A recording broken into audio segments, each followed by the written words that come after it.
ఏటిడు ఇలా కూకోండు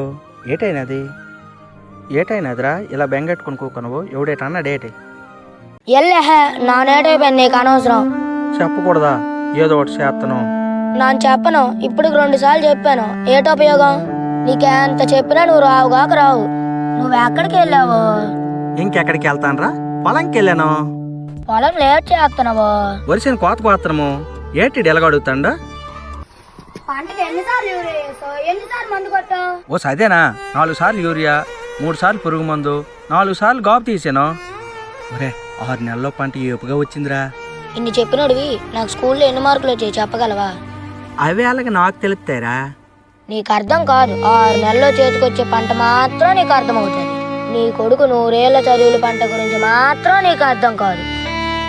ఇప్పటికి 2 సార్లు మా పాఠశాలలో తల్లిదండ్రులు సమావేశమైతే ఒక్కసారి కూడా రాలేదు. మడిని పట్టించుకుంటున్న నువ్వు మా బడిని ఎందుకు నాన్న పట్టించుకోవటం లేదు? ఏటైపోద్దురా, నేను రాకపోతే మ్యాథ్స్లు చదువు చెప్పడం మానేస్తారా? ఏటైపోదు నాన్న. ఒక తండ్రిలా పట్టించుకునే మంచి ప్రభుత్వం ఉన్నంత వరకు మాకు ఏ లోటు ఉండదు. అయితే నన్ను పట్టించుకోలేదంటవా?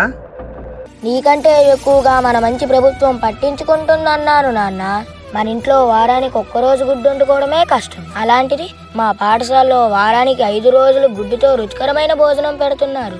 అమ్మలా మా ఆరోగ్యాన్ని కాపాడుతుంది. అవునరా, నువ్వు చెప్పేదంతా నిజమే. నాలా చదువుకునే పిల్లలు ఎంతమంది ఉంటే అంతమందికి ప్రతి సంవత్సరం తల్లికి వందనం పేరుతో 15,000 రూపాయలు ఇస్తుంది నాన్న మన మంచి ప్రభుత్వం. ఒక్కటేమిటి, నాకు యూనిఫామ్, బూట్లు, పుస్తకాలు 1 రూపాయి కూడా ఆశించకుండా ఇస్తుంది నాన్న.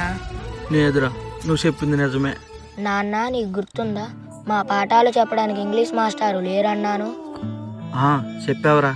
మొన్న జరిగిన మెగా డిఎస్సిలో మా పాఠశాలకు అందరు ఉపాధ్యాయులు వచ్చేశారు నాన్న.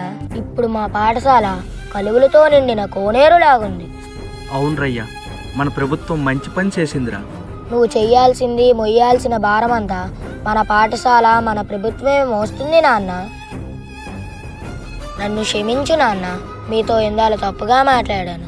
మీ యాసలో మాట్లాడితే మీకు అర్థమై మా బడికి వస్తారని అలా మాట్లాడాను. శ్రీ చాగంటి కోటీశ్వరరావు గారిచే విలువల విద్యను బోధిస్తుంది నాన్న మన మంచి ప్రభుత్వం.